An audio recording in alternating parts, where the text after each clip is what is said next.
So there is a Rasmussen daily tracking poll, and it's fairly reliable. That's a reliable outfit. And every day they come out in the morning with favorable, unfavorable job approval for the president. You want to know what it was this morning? I think you do. I was stunned. 51% disapprove, 49% in this poll, which is accurate if you look at the things that they have polled, like the election. All right, 49% of Americans approve the job that Donald Trump is doing. So what does this tell us? It tells us the sympathy growing for the president. Because out of that 49% number, it's not all Republicans. There's a lot of independents in there. You got to assume that Democrats and liberals, all of them, disapprove. So that is a very interesting and surprising number that I thought you'd like to know about. So the reason that some are sympathizing with Donald Trump is because the left, as it always does, is overreaching now. So it's trying to get him out of office. He's only got 8 days left, but they want to humiliate him. They want to figuratively slaughter him, ashes like at Carthage, so nothing ever arises in the Trump nation. And they're doing it two ways. There is a congressman named Jamie Raskin in Maryland, far left nut, really extreme.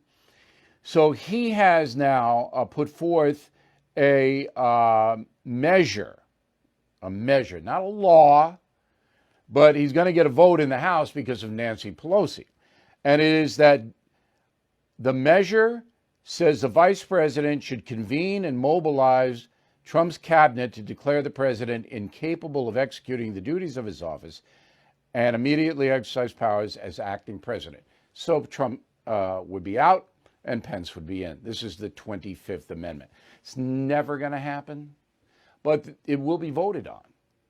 And do you think that Americans want their public officials doing this? Only the far, far left does. The rest of them are going, this is really not necessary. Pence is not going to cooperate. It's not going anywhere. It's not a law. It's just a measure. So this vote is going to take place at 7:30 p.m. tonight. By 10:30, CNN will be celebrating. But it means nothing. Nothing at all. And then tomorrow, on January 13th, the impeachment will then be introduced. So what happens there is there are 435 members of Congress, 222 Democrats, 211 Republicans. There'll be enough votes tomorrow or Thursday, whenever they decide to take a vote, to impeach the president.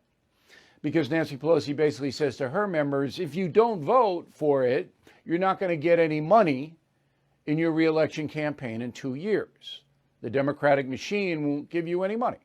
You have to vote. This is what Pelosi, and a lot of them do that. I mean, the Republicans do it too, but this is, now there'll be some defections from the Republican side. Not many, but you'll get a few. So that'll pass. Okay, and then what we have is nothing again. We have nothing. Because the Senate's not in session. They're not even there. They're not coming back till a week from tomorrow. And McConnell's never going to put this up for a vote. He'll find procedure. He'll find, remember, 2/3 of the Senate has to vote to convict.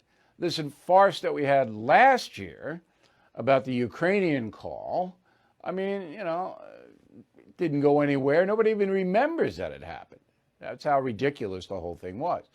So McConnell will find a way not to even hold a vote. And then Trump will be gone down to Florida. And Biden will be president. But Pelosi may still push for a vote in the Senate. But McConnell won't do it. So then it'll be in the courts. So it's going nowhere. And it's all Nancy Pelosi. Now, I've said she's an evil person, and I stand by that. Because it tears the country to pieces. And let's get back to the Rasmussen poll. After all of this, 49% of Americans approve of Donald Trump's performance in the White House? Come on.